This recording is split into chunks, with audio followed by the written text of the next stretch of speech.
viewers, we move to Mahisti. Yes? Yes, Shireen. Thank you, Shireen. And now, our dear viewers, we are having live from Menya our correspondent, Hany Farag, to update us about the voting process on its second day. Hany, good day to you, Hany. Yes, good morning to you, Mahisti. Good morning to everyone and to our dear viewers. Just as you said, I'm here in Menya Governorate, and for the second and last day, the legislative election process continues its launch here in the Governorate of Menya. 3.8 million voters in the Governorate of Menya are called to choose their candidates for the legislative elections, which are held over 2 days. In this voting marathon, this electoral marathon in the Governorate of Menya, which extends from the city of Al-Adwa in the north to the city of Deir Mawas in the south, 153 candidates are fighting for 16 seats. 26 candidates come from 12 political parties, and 127 candidates also are independent and must be elected according to the uninominal electoral system or by lists. The polling stations here opened in the second day at 9 a.m. local time, and should close at 9 p.m. with 1 hour of rest.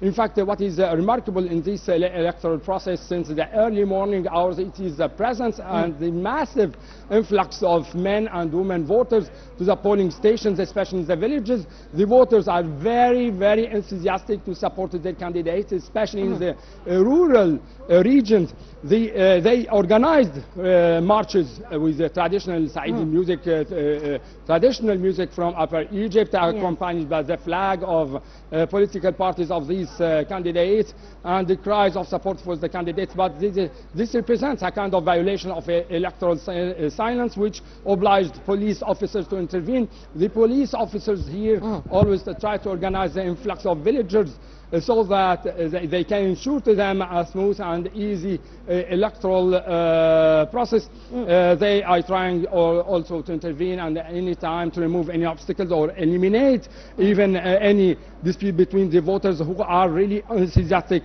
But what we have to notice, the late opening of some electoral committees in the first day in the remote villages of Menya, especially in the first electoral circumstancy. One of the judges couldn't arrive at the precise time of the opening of the committees because he has an accident.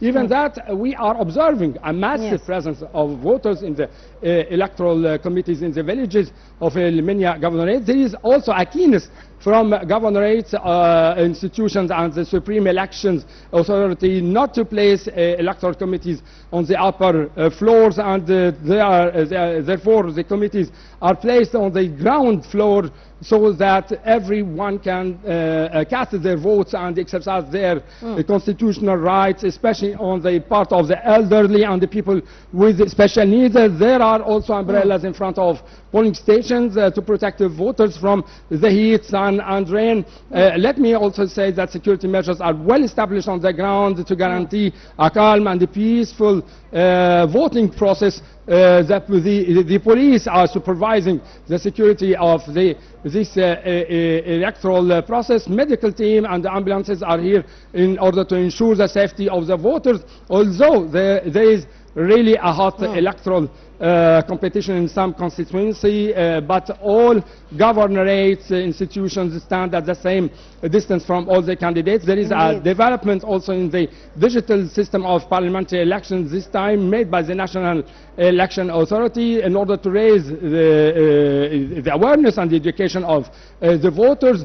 The Supreme National Elections Authority was keen also to put information boards for people with hearing disabilities and special needs. A braille card also for people with visual impairment are available for helping them to exercise their constitutional right to vote. And there are QR code stickers that allow voters to scan it with their mobile phones and to see the instructions and information panels within the sub-committees. Let me also say that among the new technological matters that we have touched here. There is a special applications for elections to make it easier for the citizens. The voter can enter his national ID number on the application to know the location, the place of his committee in which he will vote, and also to know whether there is identity in it now or not. So there is a lot of facilities. There is also a mobilization on the part of the candidates to provide means of transportation for their voters, especially that Menya's geography, which is in Upper Egypt, has mountainous areas. There is also complete neutrality on the part of those Indeed, in charge Hany Farag, our correspondent from Menya, will be back to you throughout the day for more updates on the voting process in Menya Governorate.